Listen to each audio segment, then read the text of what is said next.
চন্দ্র বংশের উপাখ্যান।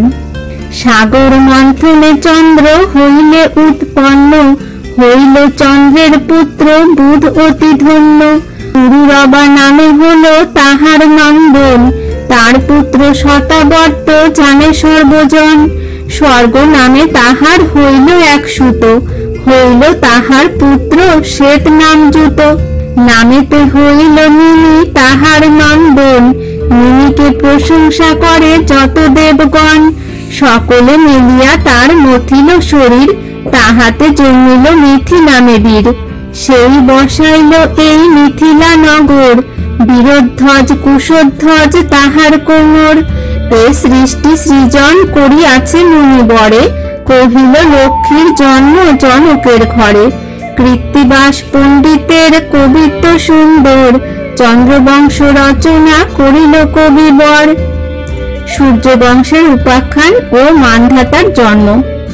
আদি পুরুষের নাম হলো নিরঞ্জন, ব্রহ্মা বিষ্ণু মহেশ্বর পুত্র তিনজন। তিন পুত্র হইল তনয়া এক জানি, সকলে তাহার নাম রাখিল কন্দিনী। জরৎকারু মুনি পুত্রে সে নারদ আনি, তাহার বিবাহ দিল কন্দিনী ভগিনী। সবে গায় বাজায় নারদ মুনি বেনু, তাহাতে জন্মিল কন্যা নাম হইল ভানু। তাহারে বিবাহ দিল জামদগ্ন বরে, এক অংশে বিষ্ণু জন্মিলেন তার ঘরে। ব্রহ্মার কাছেতে তার পরিলেক বীজ, তাহাতে জন্মিল পুত্র নামেতে মরিচ। মরিচের নন্দন কশ্যপ নাম ধরে, তার পুত্র সূর্য ইহা বিদিত সংসারে। সূর্যের হইল পুত্র মনু নাম তার, সুসেন তাহার পুত্র রূপে চমৎকার। প্রসন্ন তাহার পুত্র অতিশে সুঠাম, হইল তাহার পুত্র যুবনাশ্য নাম। যুবনাশ্য হল রাজা অযোধ্যা নগরে, বিবাহ করিতে গেল কন্দকের ঘরে। কালমিনী নামে কন্যা কন্দক রাজার, বিবাহ করিল যুবনাশ্য গুণাধার। বিবাহ করিল মাত্র সম্ভাস না করে, লজ্জা ঘুচাইয়া কন্যা বলিল পিতারে।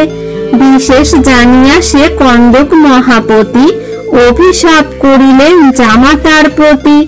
তপস্যা করিয়া যবে আইল ভূপতি, প্রণতি করিয়া দ্বিজে মাগিল সন্ততি। আশীর্বাদ করো মম হোক নন্দন, শুনিয়া ঈষৎ হাসি বলে দ্বিজগণ। পত্নী সহ তোমার নাহিক দর্শন, কেমনে বলিব তব হইবে নন্দন। এক যুক্তি করো রাজা যদি লয় মন, যজ্ঞ করো তবে তব হইবে নন্দন। যজ্ঞ জল করাইবে বাণীকে ভক্ষণ, হইবে তোমার পুত্র অতি বিচক্ষণ। যজ্ঞ করি জল রাজা রাখে নিজ ঘরে, শয়ন করিল রাজা খাটের উপরে। যখন হইল রাত্রি তৃতীয় প্রহর, জল আনো বলি রাজা হইল কাতর। তৃষ্ণায় পীড়িত রাজা আকুল হইল, পুংসবন জল ছিল মুখেতে ঢালিল। প্রভাতে প্রকাশ হলো সূর্যের কিরণ, জল আনো বলি ডাকে যতেক ব্রাহ্মণ। রাজা বলে দ্বিজগণ করি নিবেদন, রাত্রিকালে জল আমি করেছি ভক্ষণ। একথা শুনিয়া বলে যত মহামতি, রাত্রিকালে জল পানে হবে গর্ভবতী। শ্বশুরের অভিশাপ তাহাতে লাগিল, যুবনাশ্য মহারাজ গর্ভ যে ধরিল। 10 মাস গর্ভপূর্ণ হইল রাজার, বাহির হইল পেট চিরিয়া কুমার। নৃপতি ত্যাজিল প্রাণ পেয়ে নানা ব্যথা, ব্রহ্মা আসি পুত্র নাম রাখিল মান্ধাতা।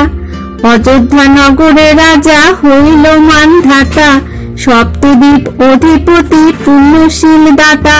কৃত্তিবাস পণ্ডিতের কবিত্ব সুগান, আদিকাণ্ডে গান মান্ধাতার উপাখ্যান।